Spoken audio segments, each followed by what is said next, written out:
एक 19 साल के लड़के के पिताजी की शादी एक 23 साल की लड़की से हो जाती है और वो लड़की जब घर में आती है तो उसे सौतेली माँ का दर्जा दिया जाता है। और उस सौतेली माँ का दर्जा जब उसे मिलता है तो जो उसका लड़का है जिसकी उम्र 19 साल की है वो उसे माँ कभी नहीं कहता है, वो हमेशा उसे उसके नाम से पुकारता है। और इस बात के चिढ़ उसके पिताजी और उसके दादाजी को हमेशा बना रहता है। वो कहते हैं कि तुम इसे माँ कहा करो, लेकिन वो लड़का कहता है मैं इसे माँ नहीं कहूँगा, ये मेरी माँ जैसी नहीं दिखती है। वो लड़का उसके ऊपर गंदी निगाहें नज़रें बनाए हुए रखा था और जब भी कभी वो बाथरूम में जाती तो वो चोरी छुपके से वहाँ देखने का प्रयास करता था। जब भी वो कमरे में सो रही होती थी तो दरवाज़ा खोल करके अचानक से उस कमरे में पहुँच जाया करता था। इस तरीके से बार बार उस लड़की को वो तंग किया करता था। वो माँ की भूमिका निभाने का प्रयास पूरा करती थी, लेकिन किसी भी तरीके से ये लड़का उसे अपनी माँ मानने को तैयार नहीं था। ये लड़के ने अपनी एक दोस्त के सहारा लेकर के कुछ नशीली पदार्थ मंगाया और मंगाने के बाद में जो पूरा का पूरा दूध उसकी सौतेली माँ जब उबाल रही होती है, जो ठंडा हो चुका होता है, तो जा करके उसके अंदर 10 की 10 गोलियों को पीस करके डाल देता है। और दूध के अंदर गोलियाँ जाने के बाद में जब सब खाना खा लेते हैं तो हमेशा से उसके दादाजी की आदत रहती है दूध पीने की, और उसकी माँ की भी, जो सौतेली माँ आई रहती है, उसकी भी आदत होती है दूध पीने की।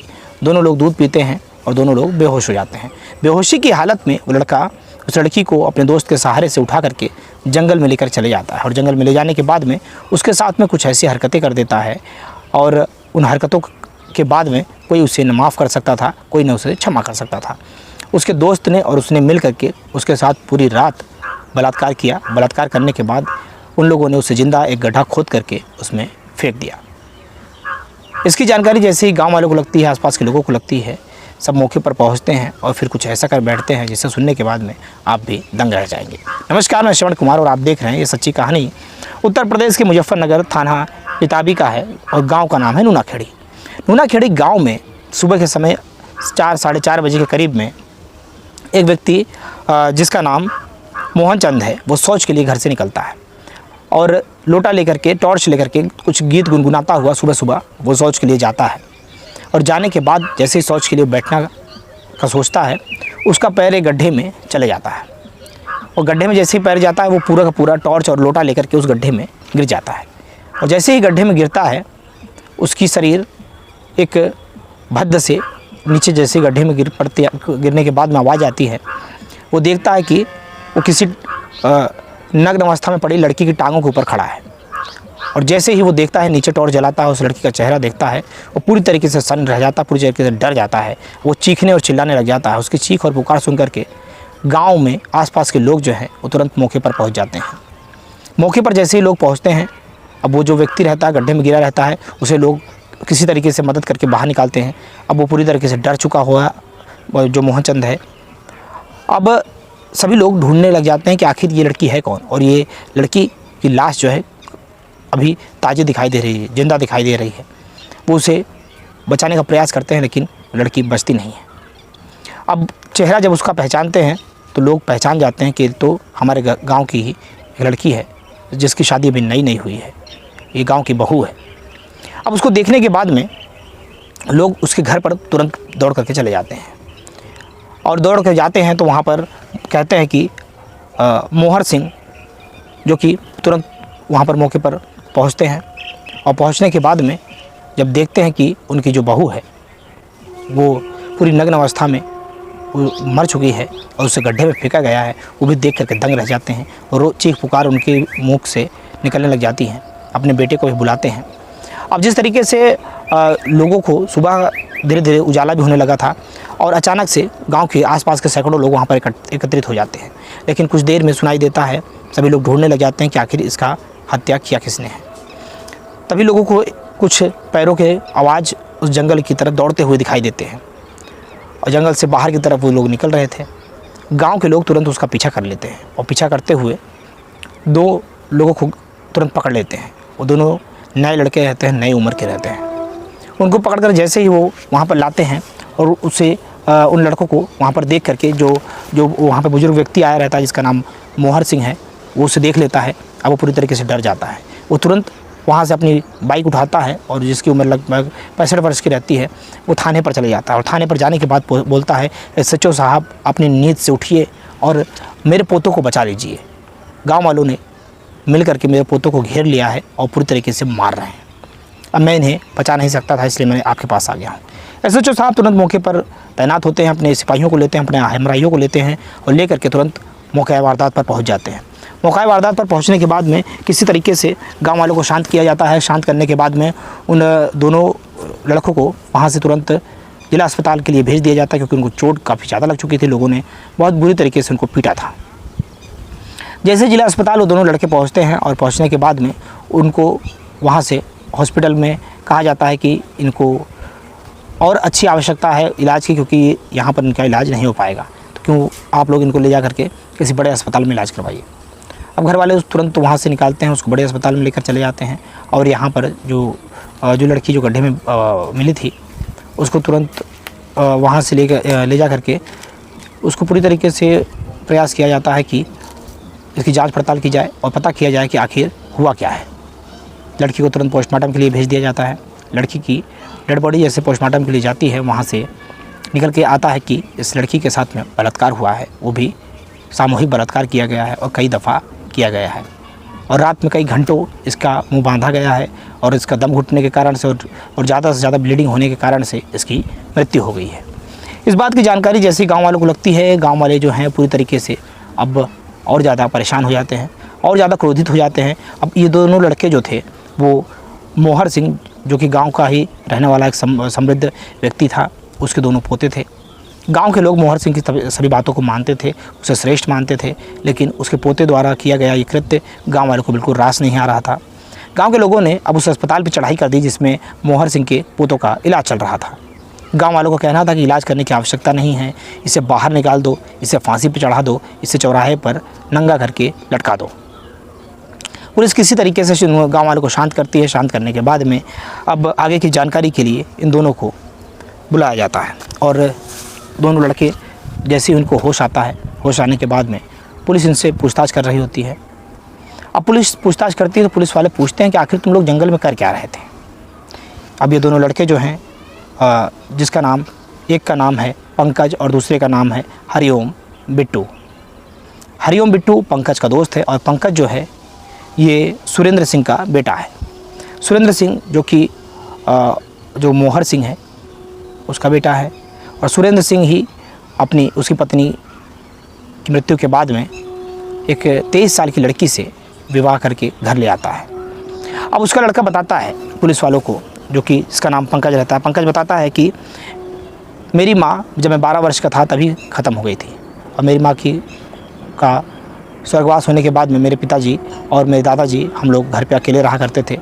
खाना बनाने की बहुत दिक्कतें होती थी, मुझे स्कूल जाने में बहुत दिक्कतें होती थी, इसलिए मेरे जो बाबा हैं, मेरे जो दादाजी हैं, मेरे पिताजी को बार बार कहा करते थे कि तुम शादी कर लो, इस तरीके से जीवन नहीं चलता है, क्योंकि मुझे खाना बनाना पड़ता है, कब तक मैं खाना बनाता रहूँगा और कब तक, क्योंकि मेरे भी हाथ पैर जो है बूढ़े हो चुके हैं, मेरी उम्र जो है 65 वर्ष की हो चुकी है और तुम भी 45-50 के करीब में होने को आ गए हो और शादी नहीं करोगे तो आगे का जीवन कैसे बीतेगा।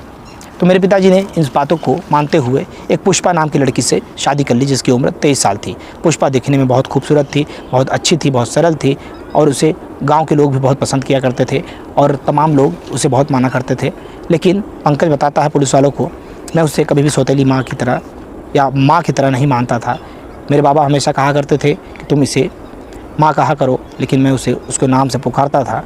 मैं उसे पुष्पा कहा करता था। खाना में भी जब भी मुझे खाने की आवश्यकता होती थी मैं हमेशा यही कहता था कि पुष्पा खाना लाओ, पानी लाओ। इसी तरीके से मुझे मेरे दादाजी ने, जो कि मोहर सिंह जी ने, कई बार समझाया कि तुम इसे अपनी माँ समझो और अपनी माँ की तरह ही इसको माँ कहा करो। लेकिन मैं उसको कभी अपनी दादाजी की बातों को नहीं मानता है। अब वो अपने दोस्त, जो कि उसका दोस्त हरिओम है बिट्टू, उसके हम उम्र का है, वो कहता है अपने दोस्त से, यार मेरा उम्र 19 साल का है और मेरी जो सौतेली माँ आई है उसका उम्र 23 साल का है। पुष्पा दिखने में बहुत खूबसूरत है, मेरे पिताजी को पता नहीं कैसे इतनी खूबसूरत बीवी मिल गई और मैं ऐसे ही अभी घूम रहा हूँ। मैं अभी पढ़ाई कर रहा हूँ लेकिन मेरा मन बिल्कुल पढ़ाई में नहीं लगता है। मुझे उससे मम्मी कहने का बिल्कुल भी मन नहीं करता है और मेरे दादाजी मुझे हमेशा गुस्सा होते हैं, मेरे पिताजी मेरे ऊपर हमेशा गुस्सा होते हैं और मुझे बहुत अच्छी लगती है। मैं उसे आई लव यू भी कहना चाहता हूँ लेकिन बोल नहीं पाता हूँ। उसका दोस्त उसे समझाता है कि काम कर, तू कुछ ऐसा कर जिससे तुझे घर वाले गुस्सा भी नहीं होंगे और तेरा काम भी हो जाएगा, जो तू चाहता है वो भी हो जाएगा, और तेरी माँ को भी इसकी बिल्कुल भी जानकारी नहीं लगेगी।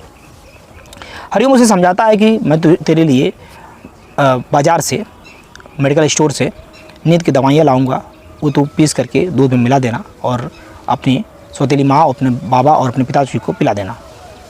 होता भी ऐसा ही है। शाम को उसका दोस्त 10 गोलियां पत्ता लेके आता है गोलियों की, और ला करके अपने दोस्त को दे देता है। पंकज उसे एक खाली बट्टे में उसको पीसता है, और पीस करके उस दूध के अंदर, जो उबलता हुआ दूध रहता है उसमें, जब वो दूध ठंडा हो चुका होता है, उसकी माँ वहाँ से जा कर के कुछ काम कर रही होती है, तब उसे चोरी छुपके से जा कर के मिला देता है। और मिलाने के बाद में उस दूध को जैसे ही उसकी माँ सोने लग जाती है तो खुद भी पीती है, अपने ससुर को भी देती है, और साथ साथ में अपने पति का इंतज़ार कर रही होती है। दूध ऐसे ही रखा रहता है, उसे लगता है कि पिताजी जब घर आएंगे तो ज़रूर पी लेंगे, लेकिन उसके पिताजी किसी शादी प्रोग्राम में जाते हैं, इसलिए वो फ़ोन करके बता देते हैं कि मैं घर नहीं आऊँगा, अब सुबह ही आऊँगा, तुम लोग आराम से खा पी करके सो जाओ। अब इस बात की जानकारी से जब लग जाती है, पंकज जब पूरी तरीके से निसंकोच हो चुका था, उसे लग रहा था कि अब पिताजी तो आएंगे ही नहीं, तो मैं पूरी तरीके से सेफ़ हूँ और मैं किसी भी तरीके से अब कुछ भी कर सकता हूँ। और जैसे ही वो देखता है कि दवाइयों का असर हो रहा है, उसके जो बाबा हैं वो पूरी तरीके से खर्राटे ले रहे हैं, सो गए हैं, वो जाता है पास में, उनको हिलाता है, लेकिन वो किसी प्रकार से न उठते हैं न किसी प्रकार का जवाब देते हैं। अब वो अपनी माँ का भी धीरे से दरवाज़ा खोलता है और खोल करके उसके कमरे में घुस जाता है। अब अपनी सौतेली माँ के पास जा कर के बोलता है ज़ोर ज़ोर से, पुष्पा पुष्पा पुष्पा, क्योंकि नशीले पदार्थ खा चुकी थी, दूध पी चुकी थी। अब उसके अंदर बिल्कुल भी बोलने की हिम्मत नहीं थी, आँख खोलने की हिम्मत नहीं थी। अब पुष्पा को उसका जो दोस्त रहता है हरिओम, वो पंकज को इशारा करता है, वो कहता है बाहर आ। पंकज बाहर जाता है, पंकज को वो कहता है कि एक काम कर, हो सकता है कि पिताजी तेरे कभी रात में आ भी सकते हैं, इसीलिए इसको यहाँ से लेकर के पास में ही जंगल है, वहाँ लेकर चलते हैं और वहीं पर तेरी आगे की इच्छाएँ पूरी होगी। ये कह कर के हरिओम और जो उसका दोस्त है, जो उसका बेटा लगता है पंकज, वो दोनों सर और पैर पकड़ करके इस तरीके से घसीटते हुए जंगल की तरफ लेकर के चले जाते हैं। अब पुष्पा, जो कि पूरी तरीके से अब नशीली दवा पी चुकी थी, अब उसको इसकी आंखें बिल्कुल नहीं खुलती है। अब ये दोनों अपनी मन की मुरादे को पूरा करते हैं और इनमें होड़ लग जाता है कि कौन सबसे ज़्यादा इस पुष्पा के साथ में संबंध बनाएगा। और इसी तरीके से वो दोनों बारी बारी करके कई दफ़ा पूरी रात संबंध बनाते हैं। रात्रि के 10 बजे से उसको लेकर के गायब रहते हैं और तकरीबन 2 से ढाई बजे के करीब में पुष्पा के जो नशीले पदार्थ की सेवन किया था उसने, उसे जो पिलाया था उसने, उसकी नींद जो है, जो उसकी जो बेहोशी थी, वो थोड़ा थोड़ा होश में आना शुरू हो जाती है।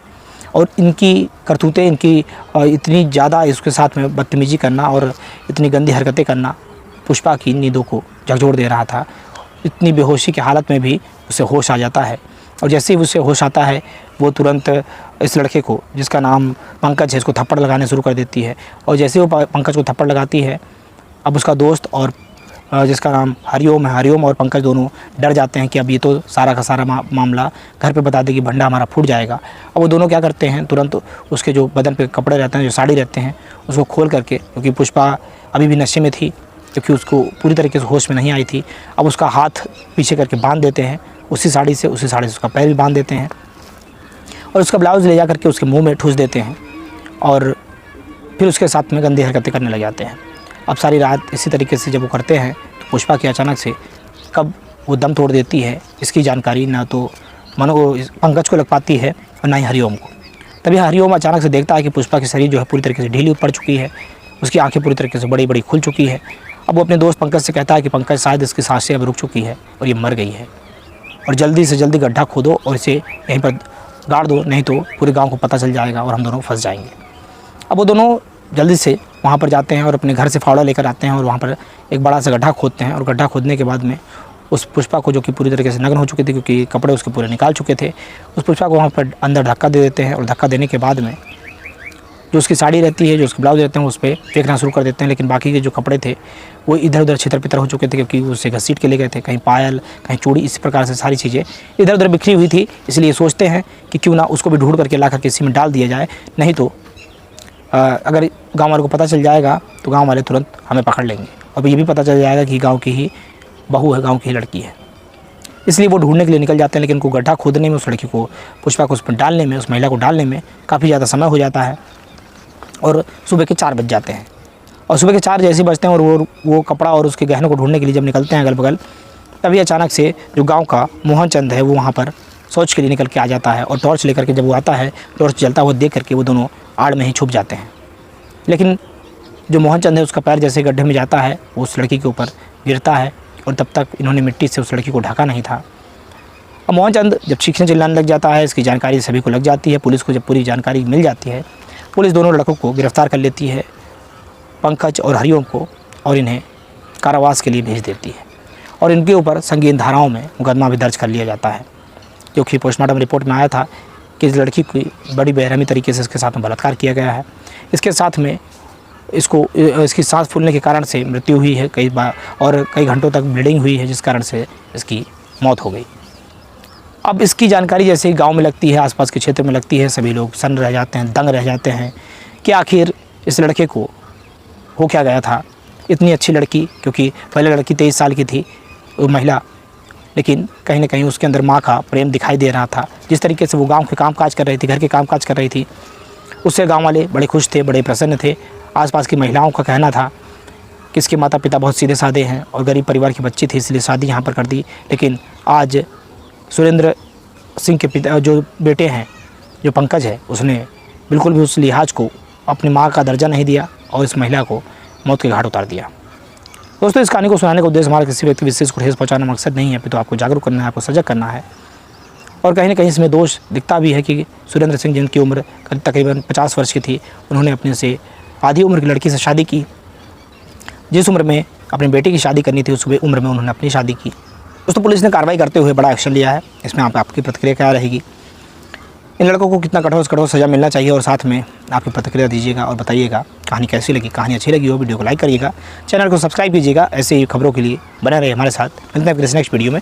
जय हिंद, जय भारत।